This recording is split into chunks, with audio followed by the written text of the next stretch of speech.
Hello students, welcome to BSTC Gurukul.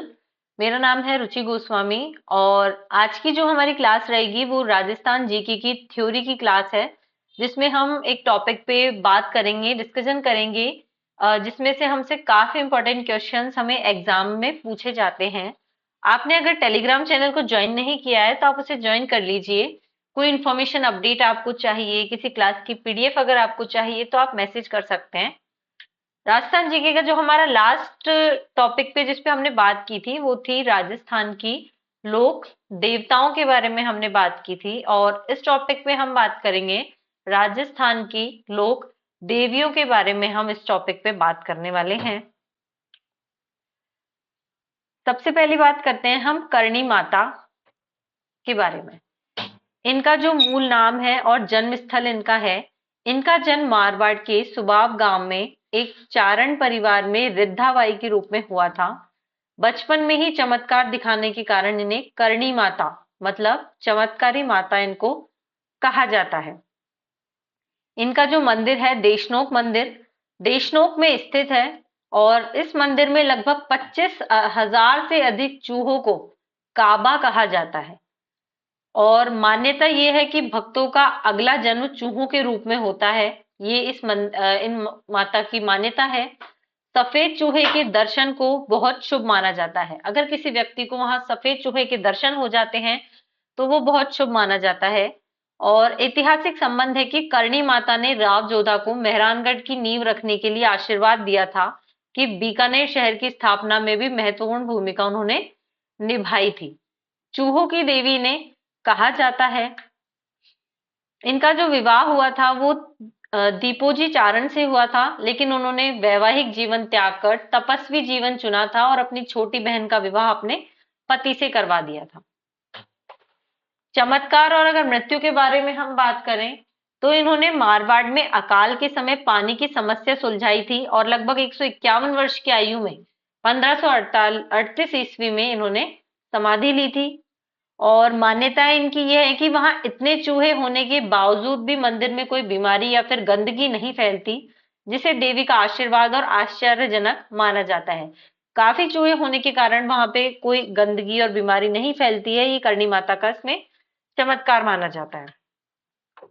अगली बात करते हैं हम जीण माता के बारे में। जीण माता का जो स्थान है वो सीकर शहर से लगभग 29 किलोमीटर दक्षिण में अरावली पहाड़ियों में स्थित है।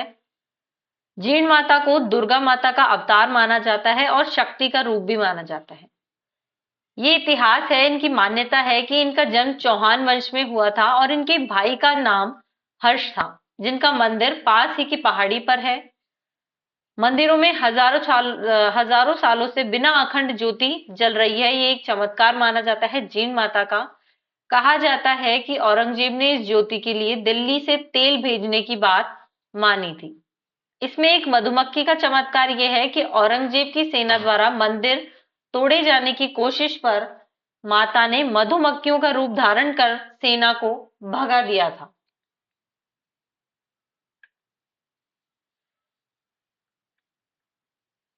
ये जो कुलदेवी हैं वो शेखावटी क्षेत्र की यादव की कुलदेवी हैं। ये जीण माता राजपूतों की, अग्रवाल की, मीना, सैनी और स्वर्णकार जातियों की ये कुलदेवी हैं। नवरात्रि के दौरान इनका विशेष मेला लगता है और सप्तमी अष्टमी को भारी भीड़ होती है। यहाँ बच्चों के जड़ूला या मुंडन उतारने की परंपरा है जीण माता मंदिर में। इस मंदिर में सदियों से मुस्लिम परिवार भी सेवा करता आ रहा है। जीण माता का जो मंदिर है उसमें सदियों से मुस्लिम परिवार सेवा करता आ रहा है, जो मंदिर का एक अद्वितीय उदाहरण माना जाता है। अगली बात करते हैं हम केला देवी माता के बारे में। राजस्थान के करौली जिले में त्रिकुट पर्वत पर स्थित एक प्रसिद्ध हिंदू मंदिर और देवी है, जिन्हें महालक्ष्मी और महायोगिनी माया का अवतार माना जाता है। केला देवी को किसका अवतार माना जाता है? महायोगिनी माया का अवतार माना जाता है। ये मंदिर काली सिली नदी के किनारे स्थित है। इनका जो मंदिर है वो काली सिली नदी के किनारे स्थित है, जहां चैत्र नवरात्रों के दौरान बड़ी संख्या में दर्शन के लिए लोग आते हैं, और भद्रा काली का रूप भी माना जाता है।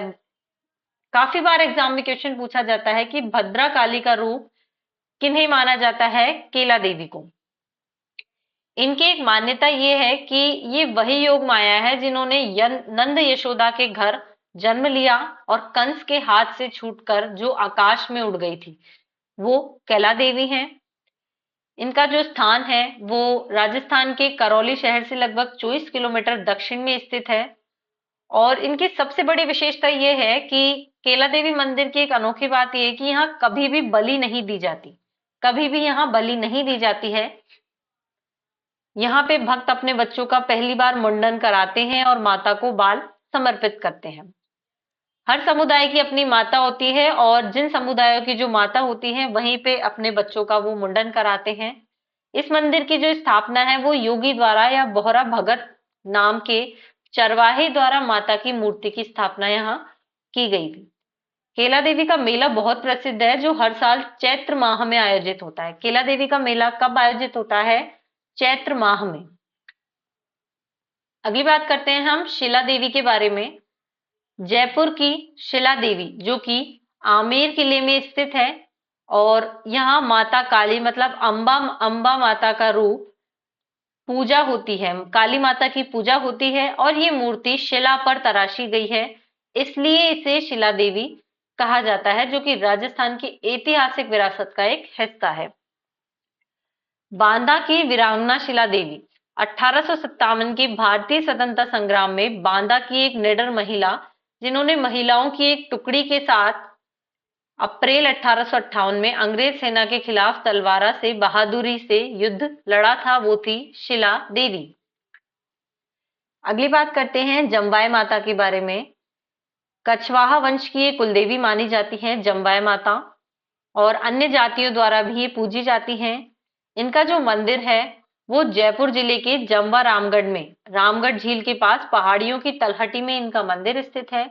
इनकी जो स्थापना है वो 11वीं सदी में कछवाहा वंश के संस्थापक द्वारा इनकी स्थापना की गई थी और राजा दुल्हे राय ने मीणा शासकों से युद्ध जीतने के बाद इस मंदिर की स्थापना की थी और नरवर सेलाई देवी की प्रतिमा स्थापित की थी। इनका नामकरण जो है वो दुल्हे राय ने जिस स्थान पर विजय प्राप्त की थी उसका नाम देवी के नाम पर जमवा रामगढ़ रखा था। ये मंदिर कछवाहा वंश के लिए शुभ अवसरों पर पूजा करने का एक पवित्र स्थान माना जाता है और सभी जाति के धर्म यहाँ पे श्रद्धा से आते हैं। इनकी जो पूजा विधि है वो ये है कि देवी की पूजा सात्विक रूप से की जाती है और मांस मदिरा का सेवन इसमें वर्जित होता है। अगली बात करते हैं हम रानी सती के बारे में। इनका मूल नाम है रानी सती का जो वास्तविक नाम है वो था नारायणी देवी। इन्होंने अपने पति के हत्यारे को मारकर बदला लिया था और फिर उनके साथ ये सती हो गई थी, इस वजह से इनका नाम जो है रानी सती रखा गया। इनका जो मंदिर है वो झुंझुनू भारत का सबसे बड़ा मंदिर है इनका, जो कि झुंझुनू में है और इसे मंड स्थान भी कहा जाता है। इनके मंदिर को मंड स्थान कहा जाता है। उन्होंने अग्रवाल समुदाय और अन्य समुदाय द्वारा कुलदेवी के रूप में पूजा जाता है और जिन्हें दादी जी कहकर संबोधित किया जाता है। दादी जी कहकर किन्हें संबोधित किया जाता है? रानी सती को। रानी सती को कई लोग अपनी कुलदेवी के रूप में मानते हैं और उन्हें स्त्री शक्ति और मां दुर्गा का अवतार माना जाता है। किन्हें? रानी सती को। अगली बात करते हैं शीतला माता के बारे में। इनका जो स्वरूप और वाहन है, शीतला माता गधे की सवारी करती हैं। कई बार क्वेश्चन पूछा जाता है, शीतला माता की सवारी जो है वो गधा है। उनके 4 हाथों में झाड़ू, पंखा, कलश और सूप या सूपड़ा होता है जो स्वच्छता का प्रतीक माना जाता है। शीतला माता के हाथों में झाड़ू, पंखा, कलश और सूपड़ा होता है जो कि स्वच्छता का प्रतीक माना जाता है। इनकी पूजा का महत्व है कि शीतला माता की पूजा करने से चेचक, फोड़े फुंसी और त्वचा के रोग जो है वो दूर हो जाते हैं, इनकी मान्यता है। और शीतलाष्टमी जिसे राजस्थान में बास्योड़ा कहा जाता है, इस दिन घरों में चूल्हा नहीं जलता। माता को एक दिन पहले बना ठंडा पकवान खिलाया जाता है और घर के बाकी सदस्य भी उस दिन ठंडा खाना ही खाया जाता है। शीतला माता की जो रचना है वो ब्रह्मा जी ने की थी और उनका संबंध चेचक रोग की देवी से है। स्कंद पुराण के अनुसार वे भगवान शिव की पत्नी का शक्ति का रूप है। भगवान शिव की पत्नी शक्ति का रूप है। इनका जो मुख्य मंदिर है वो गुड़गांव हरियाणा का शीतला माता मंदिर बहुत प्रसिद्ध माना जाता है। भरतपुर के राजा ने उन्हें बनवाया था। अगली बात करते हैं सुगाली माता के बारे में। राजस्थान के पाली जिले के आहुआ के ठाकुर परिवार की कुलदेवी जो है वो सुगाली माता है, ठाकुर परिवार की, जिन्हें 1857 की क्रांति की देवी माना जाता है। इनकी विशेषता है कि इनके काले पत्थर से बनी इस प्रतिमा के 10 मस्तक और 54 भुजाएं हैं। सुगाली माता की विशेषता है 10 मस्तक और 54 भुजा। प्रतिमा में देवी को एक राक्षस पर नृत्य की अवस्था में दिखाया गया है। कई बार यहाँ से एग्जाम में क्वेश्चन पूछा जाता है कि नृत्य की अवस्था में किस देवी को दिखाया गया है? राक्षस पर नृत्य की अवस्था में। उनका नाम है सुगाली माता। इनका जो स्थान है, मूल प्रतिमा को अंग्रेजों ने नष्ट कर दिया था। बाद में सरकार द्वारा आहुआ में ही नई मूर्ति की स्थापना की गई थी और उन्हें मारवाड़ क्षेत्र में महिलाओं और बच्चों की रक्षक और असीम शक्ति का प्रतीक माना जाता है सुगाली माता को। अगली बात करते हैं नकटी माता के बारे में। इनका स्थान जो है जयपुर से लगभग 22 किलोमीटर पश्चिम में अजमेर रोड जयपुर में भांकरोटा से मुकुंदपुरा मार्ग पर जय भवानीपुरा गांव में स्थित है। नकटी माता का जो स्थान है वो जय भवानीपुरा गांव में स्थित है। इनका जो मंदिर है वो शासकों द्वारा 8वीं 9वीं शताब्दी के आसपास निर्मित किया गया था और जो प्रतिहार शैली का एक प्रमुख उदाहरण है। इनकी मान्यता है कि ये देवी पुराने समय में गांव वालों को चोरों और लुटेरों की गतिविधियों से सावधान करती थी। नकटी माता की विशेषता मानी जाती है कि ये चोरों और लुटेरों से सावधान करती थी और मंदिर का पोर्च 2 सुदृढ़ पाषाण स्तंभों पर बना है जो स्वास्तिक और कीर्ति मुख से अलंकृत है। मंदिर की छत कमल के फूलों से सजी हुई है। नकटी माता का जो मंदिर है उनकी छत कमल के फूलों से सजी हुई है। अगली बात करते हैं ब्राह्मणी माता के बारे में। इनकी जो पहचान है वो है ब्रह्मा की शक्ति माना जाता है। इन्हें ज्ञान और बुद्धि की देवी माना जाता है जो सृष्टि के रजस गुण की प्रतिनिधित्व करती है। इनका जो स्वरूप है वो अक्सर ये 4 मुखों वाली, 4 भुजाओं वाली और हंस को वाहन के रूप में धारण किए हुए हैं। ब्राह्मणी माता का जो वाहन है वो है हंस और ये भक्तों को ज्ञान, बुद्धि और आध्यात्मिक मार्गदर्शन प्रदान करती हैं और तीर्थ यात्रियों की रक्षक भी मानी जाती हैं ब्राह्मणी माता। पूजा की अगर हम बात करें तो सप्त मातृकाओं के रूप में ये पूजी जाती हैं और इनके मंदिर राजस्थान और हिमाचल प्रदेश में स्थित है। ब्रह्मा से संबंधित होने के कारण उन्हें आदि शक्ति का एक रूप माना जाता है। आदि शक्ति का एक रूप किन्हें माना जाता है? ब्राह्मणी माता को। अगली बात करते हैं जिलानी माता के बारे में। बहरोड अलवर में ये स्थित है। यादव समाज की सांतोरिया गोत्र कुलदेवी मानी जाती है ये। और एक मान्यता के अनुसार इन्हें मुगलों द्वारा जबरन धर्मांतरण के लिए कैद किए गए हिंदुओं की रक्षा की थी और आक्रमणकारियों से लड़कर उन्हें बचाया था। इन्हें क्षेत्र की लोक देवी के रूप में पूजा जाता है। चैत्र और आश्विन नवरात्र में यहाँ भव्य मेले लगते हैं। जिलानी माता को गुर्जर वीरांगना के रूप में भी जाना जाता है। गुर्जर वीरांगना के रूप में किसे जाना जाता है? जिलानी माता को। और इनका मंदिर सांतोरिया गोत्र के यादवों के 5 गांवों के लिए आस्था का मुख्य केंद्र भी माना जाता है। अगली बात करते हैं हम पथवारी माता के बारे में। पथवारी माता को पत्थरों के रूप में पूजा जाता है जो आमतौर पर तुलसी के पौधे के पास में रखे जाते हैं।